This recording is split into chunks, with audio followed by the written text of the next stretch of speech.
home park. This is not currently in a mobile home park, it's in a residential lot, so the 6-foot side yard setback applies. The following criteria as outlined in the zoning ordinance are to be used by the Board of Adjustment in evaluating variance requests. The burden of proof in meeting each of these criteria is upon the applicant. A, the variance's request is not contrary to the public interest. Special conditions exist for applicant that do not generally exist for others, and that's B. C, a literal enforcement of the ordinance will result in unnecessary hardship. D, the spirit of the zoning ordinance is observed and substantial justice is done. Staff analysis of this request is that there are no special conditions associated with the property that do not exist for others in this area.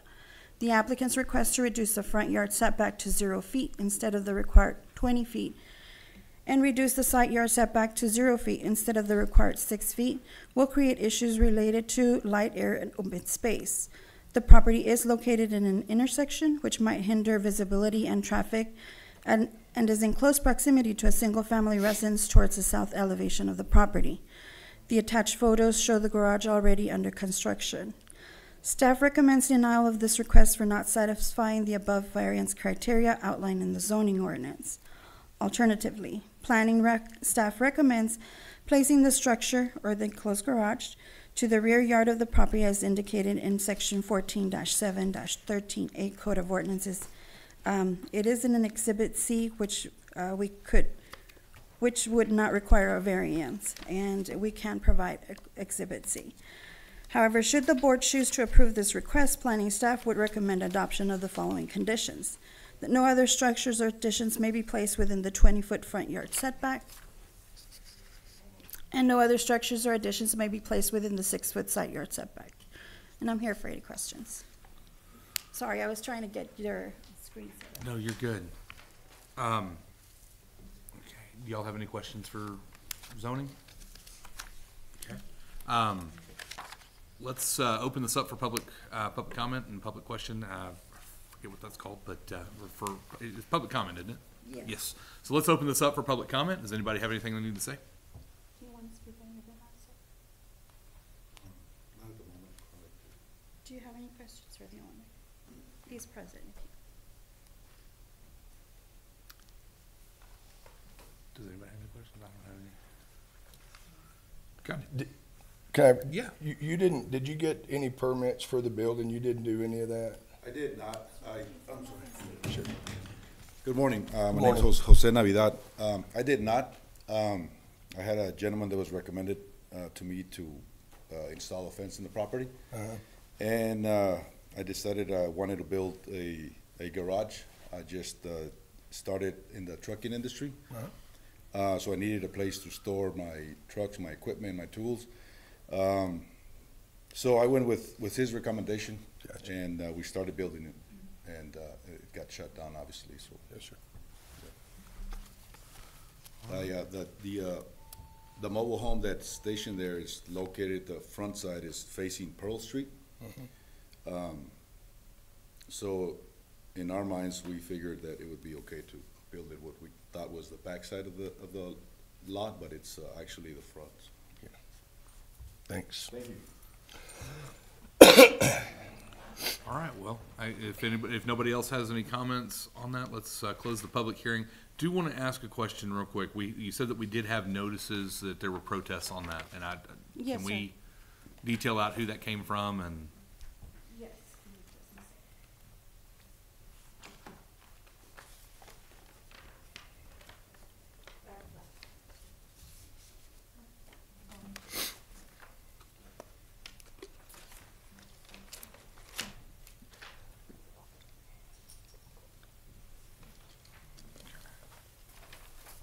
So we've got, looks like we've got one from Mr. Natividad. Okay, so this is the application for the zoning ordinance. Do we have the protest?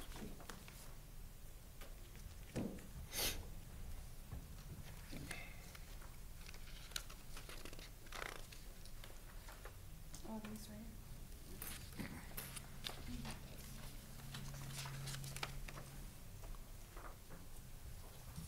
No, you're good. Thank you.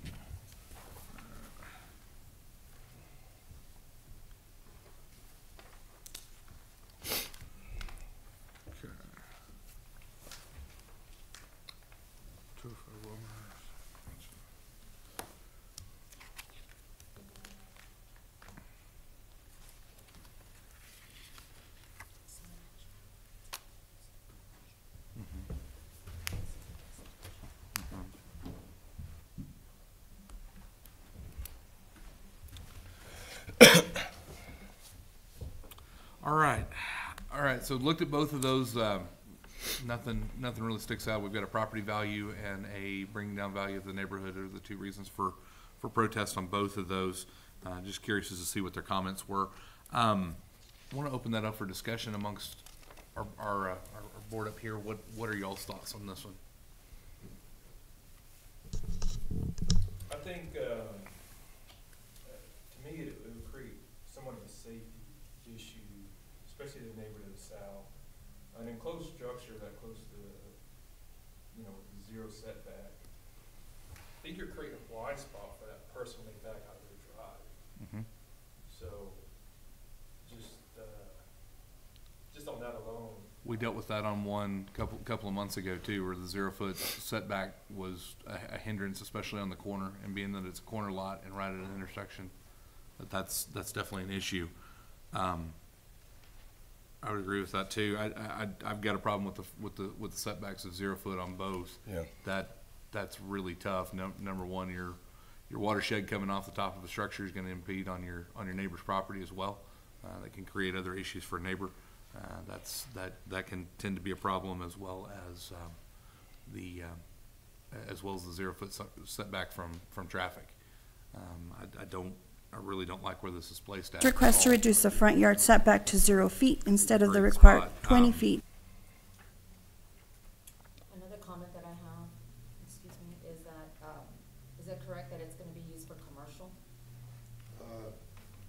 Because when you purchased the property itself, you knew it was a residential area. Right, not necessarily, but I do wanna keep my, I said not necessarily, I do wanna be able to have my tools and park a truck nearby if I need to bring it in to do maintenance, but it's not gonna be used as a commercial, property, right?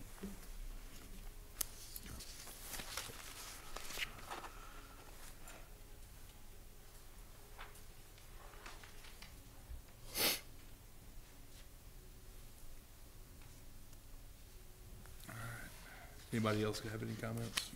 Y'all covered it. Somebody want to make a motion on what we want to do here? Excuse me, can I add something? Yes, sir. To your comments on the safety aspect, if you look at the pictures, if I was to modify this, obviously you guys, you can see the open structure, right?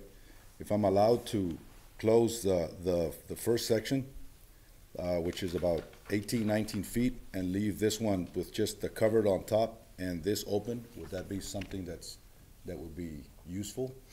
And it would leave this open to where, when they're backing out of the driveway, they would be able to see in that direction, right? That might help with part of that. The big issue here is the 0 foot right off of the side of their property. I mean, we're right on the property line with that. That's a tough one. Okay. That's probably the biggest part of the problem that I see is, I mean, your watershed that's coming off your roof and I know we live in Odessa, Texas, and we don't get a whole lot of rain. Right.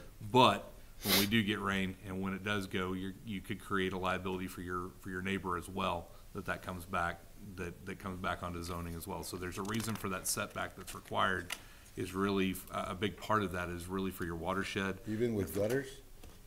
Even with gutters, because you've got to think in the future, and you've got to think of, what happens 20 years in the future. You're no longer living there, and somebody else is maintaining that, and that gutter doesn't get maintained, then it comes back to what was put here, and it creates a liability and an issue for that other property owner.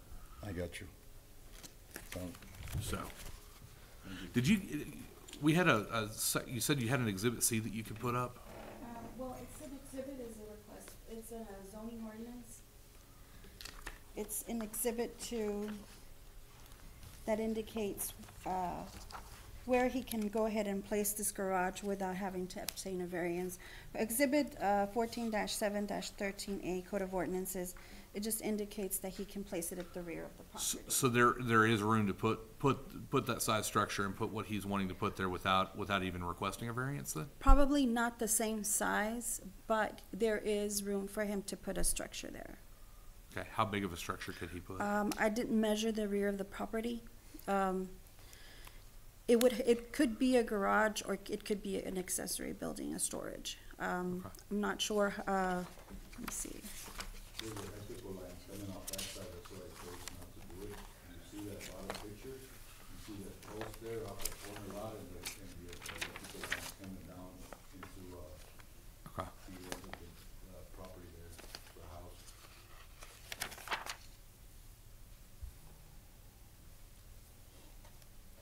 That's the rear of the property. And that's, the second picture below shows that, power line I was talking about, where that Okay. property is. If the structure was rotated 90 degrees to come in from the front and come in from where the existing driveway is, would that be within the zoning ordinances? Could that be put together and fixed that direction? There is a 10-foot side yard setback, on that side. Okay. 10-foot side yard between the residence and the building? There's a 10-foot side yard between the property line and the building. Okay. On the side. On Fitch. Yes, On the s- it's because it's street side, so it automatically reverts to a 10-foot. But if that was to rotate 90 degrees, that'd be pretty close. That'd be 20 foot right off the property line off the front.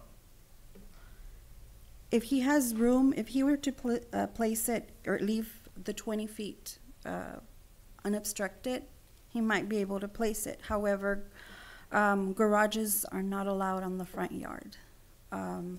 He can do a attached structure, attach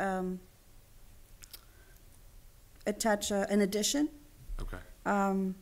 However, like I said, it would have to be completely enclosed, be part of the home, but it cannot obstruct the 20 feet front yard setback. Okay. All right. But, so there are options. There are options. Mhm. Good deal. All right, somebody want to make a motion on what we want to do here? I'll make a motion to deny the request. Got a motion? Do I have a second? I second that motion. Okay. Motion and a second are on the table. All in favor, say aye. Aye. Any opposed? Motion carries. All right. There's no further business. If there's no further business, I'm gonna make a motion to adjourn. Anybody wanna make that?